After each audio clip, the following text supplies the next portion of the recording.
Salut à tous les amis, on se retrouve aujourd'hui pour une nouvelle vidéo irrigation. Donc Marza, vas-y dis-nous tout. Eh ben avec un enrouleur Irimec que vous voyez derrière là, avec le petit Renault qui va se charger de tirer le canon, chariot, oui. le chariot avec le canon dessus. Et puis devant un petit Fendt 413 TMS. Donc voilà, je propose qu'on laisse Fabien un petit peu expliquer. Oui, ben exactement, on va laisser Fabien nous expliquer tout ça. Spécialiste de l'irrigation. Voilà. Alors le principe de l'irrigation avec un enrouleur, on a une réserve d'eau avec une pompe qui envoie dans les canalisations qui sont situées sous terre dans la ferme de l'eau sous pression, donc à 6 bars. Cette eau est captée grâce à les tuyaux et alors tu vas jusqu'à l'enrouleur. L'enrouleur, comment ça marche? C'est simple, c'est rien qu'une turbine qui entraîne une boîte à vitesse qui entraîne la bobine. Donc là nous allons la dérouler et grâce à la pression de l'eau il va s'enrouler tout seul. Alors il y a quand même un boîtier de commande qui joue sur la vitesse d'enroulement avec des vannes, mais c'est tout simple. D'accord. Alors là ce que nous allons faire, c'est sur du maïs. Le sol est plutôt sableux et on est en période de sécheresse, donc nous allons mettre 30 mm d'eau. Auparavant nous avons irrigué une luzerne qui a besoin de moins d'eau, donc nous avons mis 20 mm. Ah, d'accord, pour l'enrouler c'est pas mal. Et je crois pas que tu aies précisé, mais la longueur de l'enrouleur? Alors l'enrouleur, cet enrouleur là, il y a 400 mètres de tuyaux. De plus, avec la pression de l'eau au canon, ça fait un jet de 35 mètres. Donc on arrose au total une longueur de 435 mètres. Alors aujourd'hui, Kaziak et Marza vont m'aider, car le passage d'irrigation fait plus de 435 mètres. Je n'ai donc pas de repère pour m'arrêter. C'est donc eux qui me guideront. Sinon okay, ça va tout casser. Combien ça débite ça, de mètres cubes en une heure par exemple? Alors là on est à 35 mètres cubes heure. D'accord. Et t'as pas de système de freinage au niveau de l'enrouleur là? Non, sur celui-là il y a juste la boîte de vitesse qui entraîne et qui fait... D'accord, c'est la boîte de vitesse qui fait... Il y a un clapet anti-retour pour éviter que le tuyau se redéroule. Donc alors Fabien, tu nous disais qu'il n'y avait pas de frein, mais il y a quand même un frein de boîte de vitesse finalement. Oui, erreur de ma part. Alors je pensais au frein de la bobine. Sur les Irifrance, il y a un frein de la bobine donc qui freine approximativement sur le tour de la bobine. Sur les Irimec, le seul frein qu'il y a se situe ici, donc ouais, il freine à la boîte de vitesse.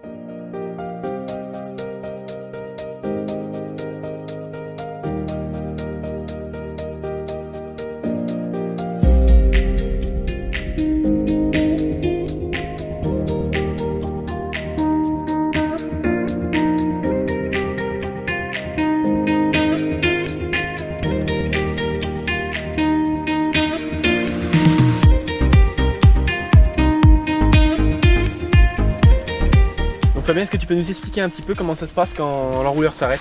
Alors ce qui se passe c'est très simple, c'est le chariot donc qui est là, tiré par le tuyau, il vient embuter et alors là regarde, il y a un petit système de clapet, ça vient pousser cette barre là, grâce au système de clapet derrière. D'accord.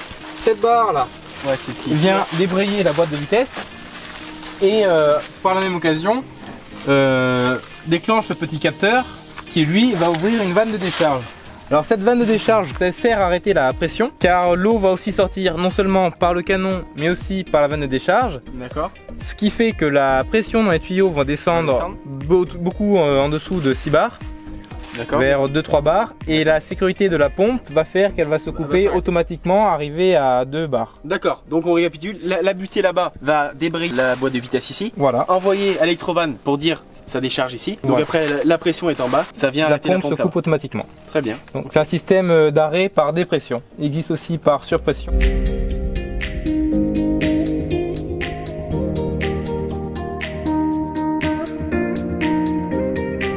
Nous utilisons en hors-sol des tuyaux en aluminium, ceux-là. Alors leur caractéristique c'est du diamètre 100. Ils font 9 mètres de long et l'avantage c'est qu'ils sont très légers. Nous utilisons aussi des tuyaux galvanisés qui eux sont en 6 mètres mais ils sont aussi lourds que les tuyaux en aluminium de 9 mètres. Le seul problème c'est que l'aluminium est beaucoup plus fragile. Donc là comme vous pouvez le voir, ce tuyau en aluminium c'est un système tout simple avec un petit ressort dedans et un petit clapet qui vient se refermer. Et avec la pression ça tend tout. D'accord. Nous irons voir l'ouverture de la vanne tout à l'heure. Ok, ça va. Pas de souci. Donc là nous avons réglé les butées du canon. Alors parce que ce canon, attendez, comme vous allez le voir, il travaille en arc de cercle. Donc nous allons régler les butées de façon à ce qu'ils travaillent, qu'ils reviennent légèrement derrière et qu'il arrose bien tout son arc de cercle, son demi-cercle. Là,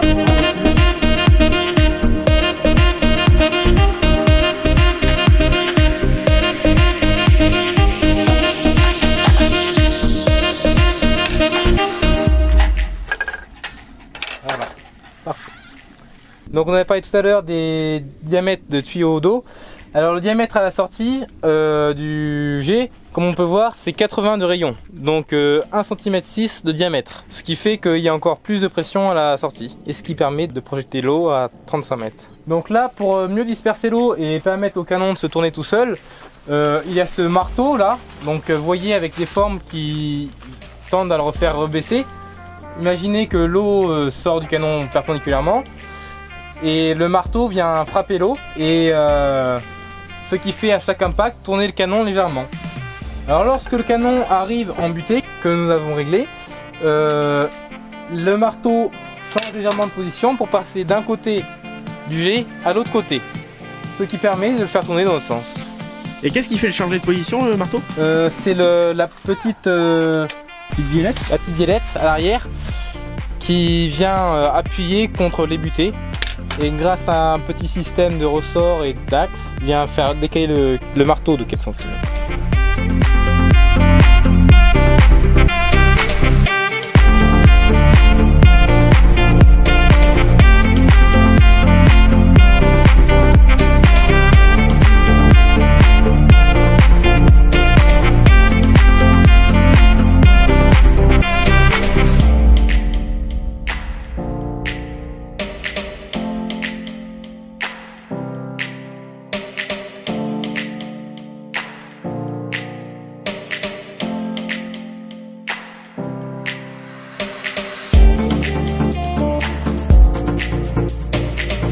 Donc là, vu que l'enrouleur est déroulé à fond, on va mettre 10 minutes, un quart d'heure de tempo départ, histoire qu'il arrose bien correctement l'endroit où il est, et le reste se fera tout seul.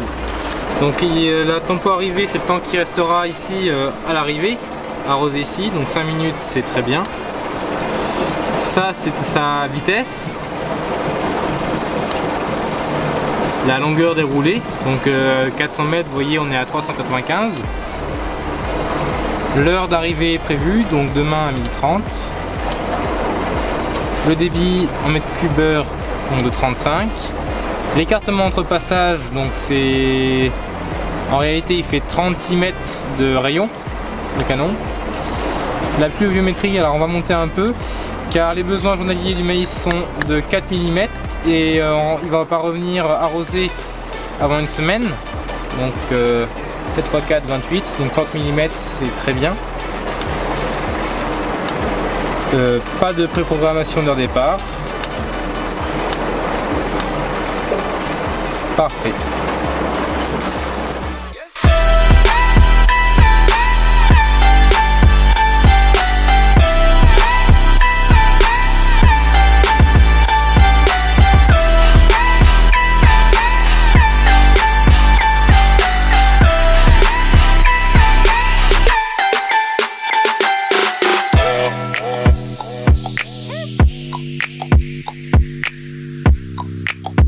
Donc voici notre cabane à irrigation. Alors ici on a l'arrivée d'eau de la réserve d'eau qui se situe au-dessus. Donc cette arrivée d'eau, elle peut être contrôlée par cette vanne là qui peut aller au bloc pompe moteur ou à une autre sortie en cas de besoin. Alors cette partie là c'est la pompe et cette partie là le moteur.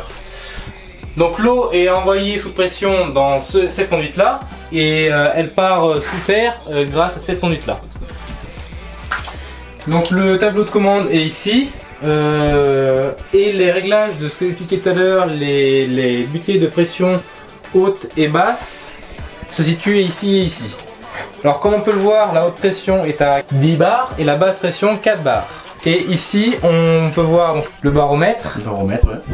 Et un compteur qui permet de déclarer les mètres cubes d'eau prélevés. On met en route.